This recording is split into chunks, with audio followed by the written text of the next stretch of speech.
Muy buenos días. Es domingo. Es día que prestemos mucha atención a lo que Dios quiere decirnos. Yo sé, seguramente tú vas a decir, ay Padre, eso lo dice siempre, pero es que realmente Dios nos habla. Y voy a decir que especialmente los domingos, cuando todos estamos reunidos, es como si Dios nos dijera lo que realmente necesitamos escuchar y a veces como comunidad. Los domingos, este domingo es un ejemplo muy claro, es continuación del domingo pasado. Y es muy importante cuando meditamos la palabra de Dios, cómo Dios pareciese que sigue la misma línea. Nos está hablando y pareciese que está profundizando más en un tema que realmente necesitamos nosotros trabajar. El domingo pasado hablábamos, si recuerdas bien, de aquellos problemas por no saber escuchar. Cuando hablábamos sobre la diferencia de comunicación y de tener diálogo, decíamos que la mayoría de los problemas es porque no escuchamos. Los discípulos no escucharon bien a Jesús y eso les generó muchos problemas. El día de hoy parece que el Evangelio nos va a narrar la otra parte, el hablar muy rápido, antes de tiempo. ¿Y cuántas veces no nos pasa eso en nuestra vida cotidiana? Que estamos escuchando una conversación o una discusión o estamos acalorándonos en un pleito y no escuchamos bien y antes de que terminen de decirnos algo ya queremos hablar y hablamos muy rápido, a veces hasta antes de tiempo y eso solamente empeora la situación.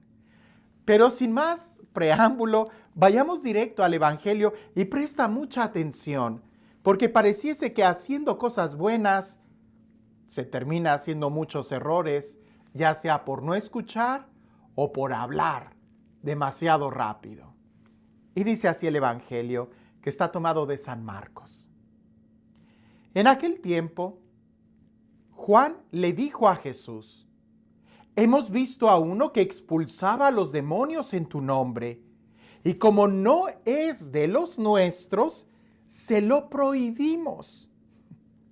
Pero Jesús le respondió: no se lo prohíban, porque no hay ninguno que haga milagros en mi nombre y luego sea capaz de hablar mal de mí.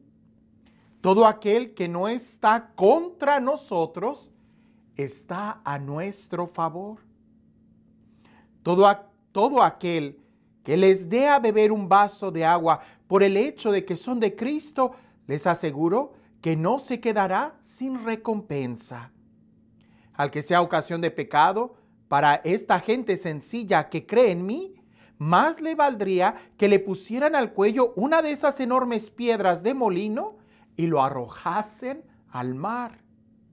Si tu mano te es ocasión de pecado, córtatela, pues más te vale entrar manco en la vida eterna que ir con tus dos manos al lugar del castigo, al fuego que no se apaga. Y si tu pie te es ocasión de pecado, córtatelo, pues más te vale entrar cojo en la vida eterna que con tus dos pies ser arrojado al lugar de castigo.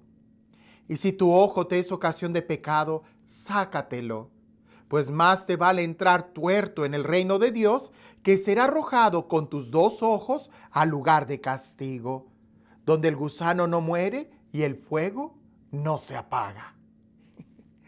Sí que es un texto fuerte, sí que nos debe de sacudir, pero quiero que no perdamos de vista la línea que hemos estado llevando.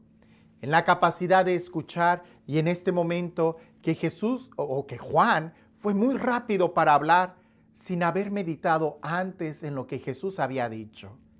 Y seguramente en este momento muchos de nosotros al escuchar este evangelio inmediatamente queremos tomar una acción porque nos sorprende lo que Jesús nos ha dicho sobre sacarte el ojo, cortarte la mano, cortarte el pie, sin antes realmente entender el mensaje que Él nos está dando. Vayámonos lento. El problema es profundo. El no escuchar, el no entender bien y el hablar demasiado rápido. Pongamos el contexto. Los discípulos van de misiones haciendo lo que Jesús les había dicho, pero Juan hizo algo que Jesús no les había dicho y que él creía que estaba bien. Y es una tendencia muy humana el querer, ¿cómo poder decirlo? Querer apropiarnos de algo.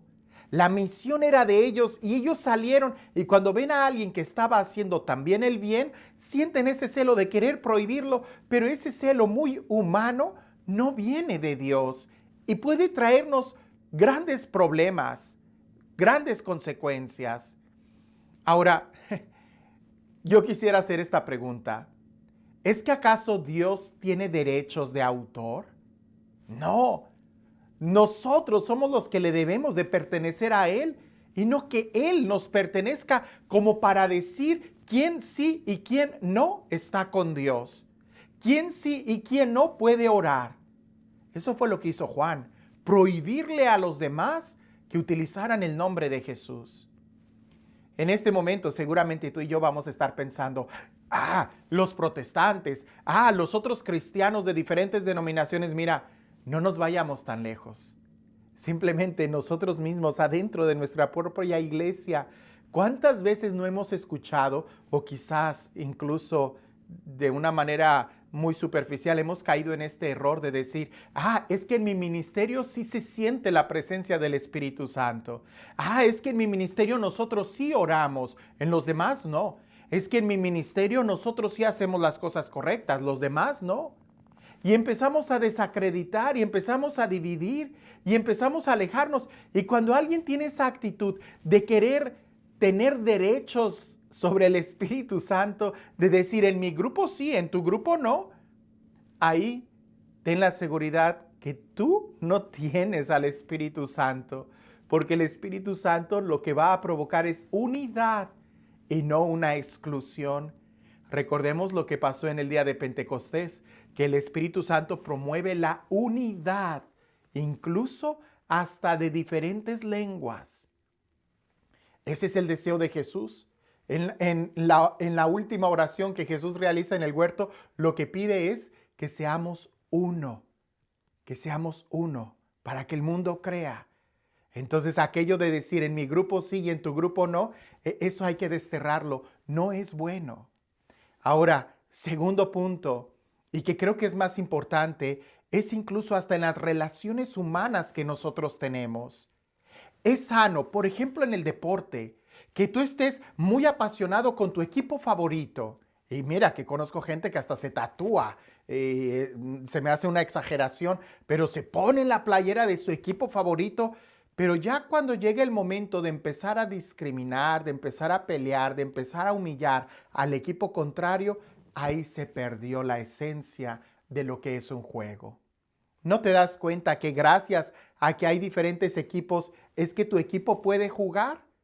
Pero si tú estás eliminando y humillando y ofendiendo a los demás equipos, terminarás fuera del juego. Perdiste el sentido.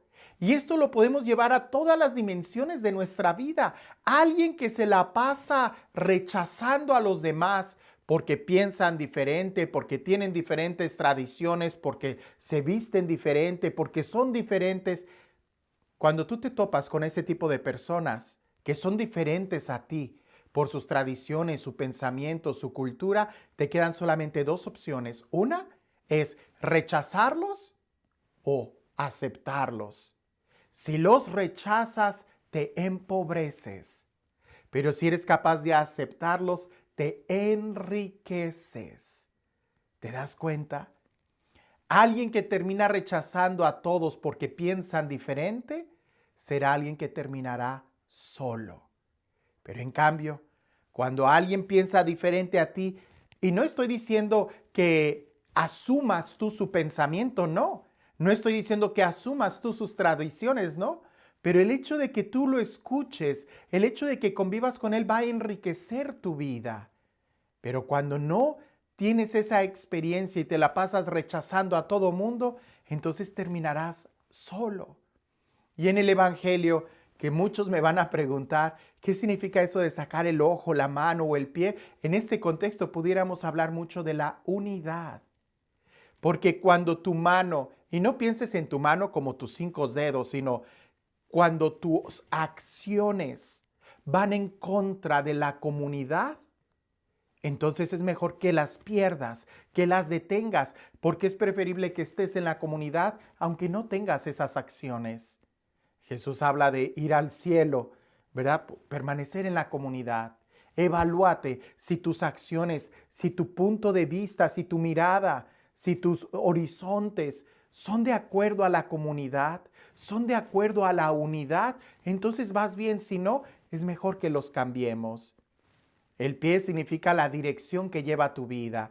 Los ojos simbolizan la visión que tienes de la vida y tu mano las acciones que toman. Es eso lo que te puede condenar y no tus 5 dedos.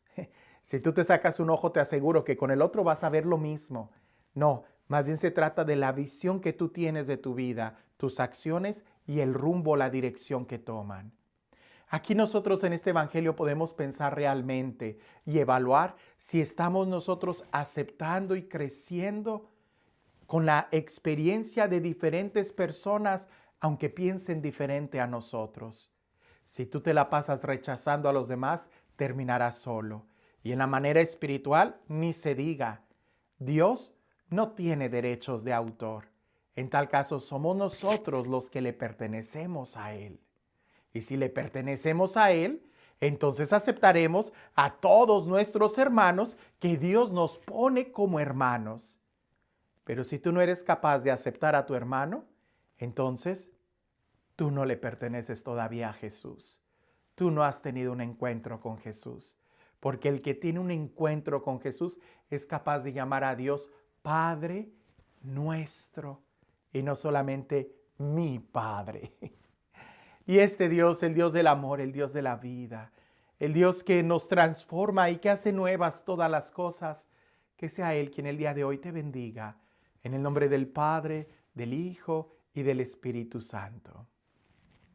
Cuentan por ahí una historia de un monje que él era bien radical y tenía mucho celo, y él se enojaba continuamente, iba y se quejaba con el abad, porque sus demás hermanos monjes pues no eran tan perfectos como él. El portero a veces no limpiaba bien la puerta, no abría a tiempo, el cocinero a veces se le olvidaba ponerle la sal a la comida, el de la capilla no cambiaba las velas a tiempo, y aquel hombre se enojaba tanto que un día ya no aguantó y le dijo al abad: ¿sabe qué, padre? Mejor me voy a ir a vivir la vida de perfección como ermitaño, es decir, como un hombre solitario. Y el abad le dijo: pues si esa es tu decisión, está bien, pero llévate un cántaro para que se te haga más fácil tomar agua del río e irte a la ermita a orar y que no tengas que estar bajando al río continuamente cuando tengas sed.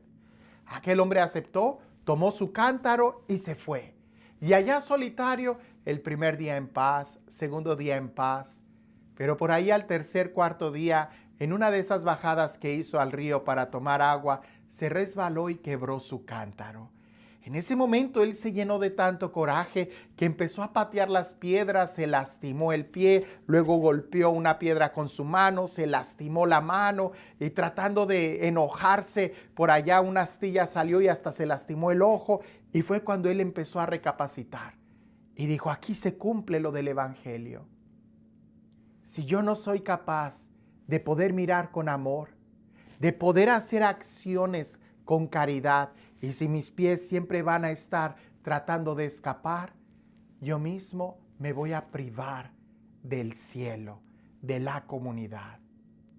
Él regresó con el abad y le dijo: padre, me he dado cuenta que el único que tiene que cambiar no son los demás, sino es mi corazón, para que realmente yo pueda vivir en comunidad. Déjeme entrar de nuevo. ¿Te das cuenta, hermano? El regalo más grande que tenemos son nuestros hermanos, los que tenemos al lado. Y a veces por tener una mala mirada, malas acciones o mal caminar, perdemos del tesoro que Dios nos ha dado. Por eso con mucha razón habla la Sagrada Escritura de que quien tiene un amigo tiene un tesoro. Ojalá que todos pudiéramos ser amigos unos de otros y seríamos las personas más dichosas que existen. Quiero aprovechar para dar un aviso. Muchos me han estado pidiendo que vuelva a subir los videos de la Eucaristía, de la explicación de la misa y que termine la clase que estaba dando. Entonces voy a volver a subirlos en octubre, ¿verdad? Por ahí si estás interesado te agradecería que incluso como grupos, porque veo que cuando son grupos los que se reúnen para ver un video, se enriquecen más o compartirlos o preguntarse entre ellos, ¿ya sabías esto? ¿Ya sabías aquello? Me lleno de mucho gusto al saber que los que están leyendo la Biblia en un año y el catecismo han estado perseverando, pues ojalá que tú te pudieras reunir con tu grupo, con tu ministerio, sobre todo los que sirven en la liturgia, para volver a refrescarse en este curso de qué es la misa y cada parte de la misa. Entonces, empezando octubre voy a empezar a subir de lunes a viernes pequeñas cápsulas de unos 8 minutos que van a ir explicando poco a poco sobre lo que es la misa. Alguien me dice, padre, pero ¿por qué no lo hace de 1 de 2 horas? Pues porque tanta información va a hacer que se te olviden las cosas. En cambio, cuando es una cápsula por día, lo que significa el beso al altar, lo que significa el incienso, lo que significa la primer lectura, lo que significa la procesión, lo que significa la vela. Entonces, aunque sean pequeños gestos, eso nos ayuda más a poder meditarlo que cuando leemos todo al mismo tiempo. Entonces, en octubre, hazte el propósito de juntarte con algunos hermanos y repasar el significado de la misa. Pero recuerda, todo es para que vivamos mejor nuestra fe. Que tengas un excelente día.